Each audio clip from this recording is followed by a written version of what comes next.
38မိနစ်ပဲကြာခဲ့တဲ့ကမ္ဘာအချိန်အတိုဆုံးစစ်ပွဲ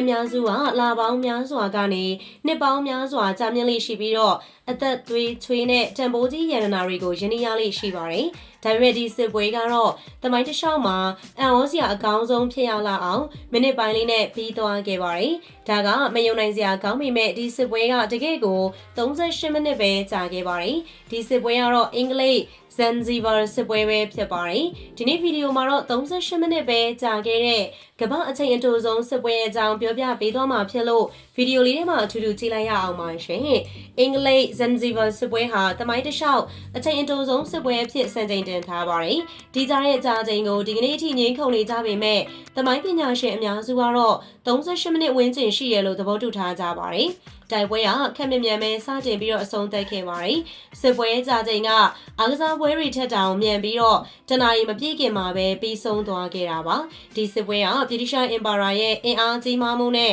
ကျွန်းဆွယ်နိုင်ငံလေးတစ်ခုရဲ့စိန်ခေါ်မှုကိုပြသခဲ့ပါတယ်။အရှေ့အာဖရိကကမ်းလွန်ပင်လယ်ကကျွန်းဆွယ်နိုင်ငံလေးဖြစ်တဲ့ Zanzibar ဟာ19ရာစုနောက်ပိုင်းမှာအရေးပါတဲ့နေရာမှာရှိခဲ့ပါတယ်။ဒီနေရာကလေးငင်းပွင့်လိုတံပိုးကြီးဟင်းခတ်အမွေးကြိုင်နေနဲ့ကျုံကုံကူးမှုကြောင့်လူသိများတဲ့သမုဒ္ဒရာကုံသွေးရေးဗဟိုချက်တစ်ခုပါနိုင်ငံရဲ့ဒီနေရာကောင်းကြောင့်အင်အားကြီးနိုင်ငံများစွာက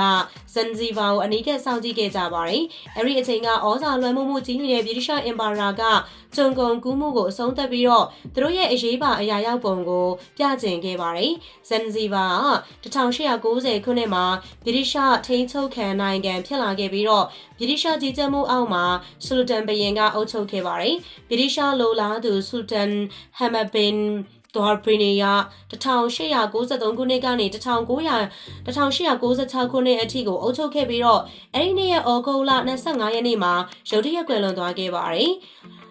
ဆိုလဒန်ဟမ်မဘင်ထွာအီနီ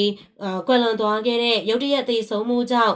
အနာလေးဟာသွားတဲ့အရေးပေါ်အခြေအနေလည်းဖြစ်ခဲ့ရပါတယ်ဆိုလဒန်ကွယ်လွန်ပြီးတော့ချက်ချင်းပဲတူဖြစ်သူခါလီဘင်ဘာဂက်ရှ်ကတော်ဝင်နန်းတော်ကိုသိမ်းပိုက်ပြီးတော့သူ့ကိုယ်သူဆူတန်အသစ်အဖြစ်ကြေညာခဲ့ပါတယ်ဒီကိစ္စကိုဗြိတိရှ်သဘောတူညီမှုမပါဘဲလှုပ်ဆောင်ခဲ့တာပါတခြားအစီအစဉ်ရှိပြီးသားဖြစ်တဲ့ဗြိတိရှ်တွေက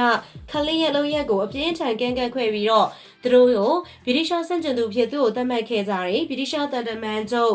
ဘာစီကော့ဖ်ကခါလစ်ကိုဩဂုတ်လ28ရက်နေ့မနက်9:00နာရီနောက်ဆုံးထားပြီးတော့စုခွာဖို့ဒါမှမဟုတ်စစ်ပွဲကိုရင်ဆိုင်ဖို့အမိန့်စာပေးပို့ခဲ့ပါတယ်ခါလစ်ကစိန်ခေါ်မှုကိုရွေးချယ်ခဲ့ပြီးတော့တော်ဝင်နန်းတော်ဆောင်နေတဲ့အရက်သားစုစုပေါင်း2800ကိုသူ့ဘက်ကနေတိုက်ပွဲဝင်ဖို့စုယုံခဲ့ပါတယ်ဗီဒီယိုလေးကိုဆက်ပြီးတော့မကြည့်ခင်မှာအခုလိုမျိုးစိတ်ဝင်စားစရာအကြောင်းအရာတွေကိုအမြဲတမ်းတင်ဆက်ပေးနေတဲ့ Channel ရဲ့ Top and Channel လေးကို Like and Subscribe လေးလုပ်ထားဖို့ဖိတ်ခေါ်လိုက်ပါရရှင်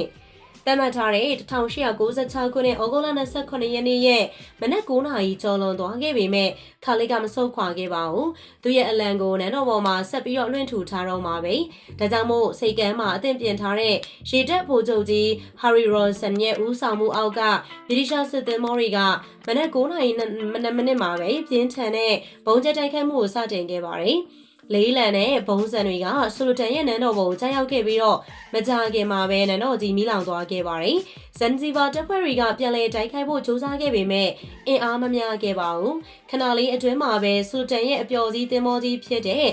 HHS Glasgow နင်းမြုပ်သွားခဲ့ပြီးတော့မနက်9:40မှာစစ်ပွဲပြီးဆုံးသွားခဲ့ပါတယ်။ဆူလတန်ကအဖြူရောင်လံကိုလွှင့်ထူပြီးတော့အညံ့ခံခဲ့တာကြောင့်အင်္ဂလိပ်ဇန်ဇီဘာစစ်ပွဲက38မိနစ်ပဲကြာမြင့်ခဲ့ပါတယ်။ဇန်ဇီဘာဘက်ကစစ်သားနဲ့အရက်သား900လောက်တစ်ဖက်သက်ထိခိုက်နေတာခဲ့ရပါတယ်။ဆူလတန်တော်ကြီးပျက်စီးသွားပြီးတော့သူ့ရဲ့အမြောက်တပ်တွေလည်းသိမ်းပိုက်ခံခဲ့ရပါတယ်။ဗြိတိရှ်ဘက်မှာတော့ရေတပ်သားတစ်ယောက်ပဲဒဏ်ရာရခဲ့ပါတယ်။ခါလစ်ကမီးလောင်နေတဲ့နန်းတော်ကနေထွက်ပြေးပြီးတော့ဂျမန်ကောင်စစ်ဝင်ရုံးမှာခိုလုံခဲ့ပါတယ်။နောက်ပိုင်းမှာဇန်ဇီဘာကနေအရှေ့အာဖရိကကိုတိတ်တဆိတ်ထွက်ပြေးခဲ့ရပြီးတော့အဲဒီမှာပဲပြည်နှင်တန်ကန်ဘဝနဲ့နေထိုင်ခဲ့ရပါတယ်။ဗြိတိရှ်တွေကတော့သူတို့ရွေးချယ်ထားတဲ့ဆူလတန်ဟမ်မော့ဒ်ဘင်မူဟာမက်ကိုယာတူပေးရခဲ့ပြီးတော့နိုင်ငံအုပ်စိုးသူအဖြစ်ကြေညာခဲ့ပါတယ်။1898ခုနှစ်မှာတော့ဇန်ဇီဘာရဲ့ကျွန်းစနစ်ကိုတရားဝင်ဖျက်သိမ်းခဲ့ပါတယ်။ အင်္ဂလိပ်ဇန်ဇီဘာစစ်ပွဲကမိနစ်ပိုင်းပဲကြာခဲ့ပေမဲ့ဗြိတိရှ်အင်ပါယာရဲ့အင်အားကိုပြသခဲ့ပြီးတော့ဇန်ဇီဘာအပေါ်သူတို့ရဲ့ထိန်းချုပ်မှုဘလောက်ကြီးကြောင်းသက်သေပြခဲ့ပါတယ်။38မိနစ်ပဲကြာခဲ့တဲ့ဒီစစ်ပွဲကဒီကနေ့ထက်ထိကမ္ဘာအချိန်အတိုဆုံးစစ်ပွဲအဖြစ်စံချိန်တင်ထားပါတယ်။အဆုံးထိကြည့်ရှုပေးတဲ့အတွက်ပရိသတ်အဦးချင်းစီကိုကျေးဇူးတင်ရှိပါတယ်။နောက်နေ့ရက်တင်ဆက်မှုတွေမှာပြန်လည်ဆုံတွေ့ကြပါစို့ရှင်။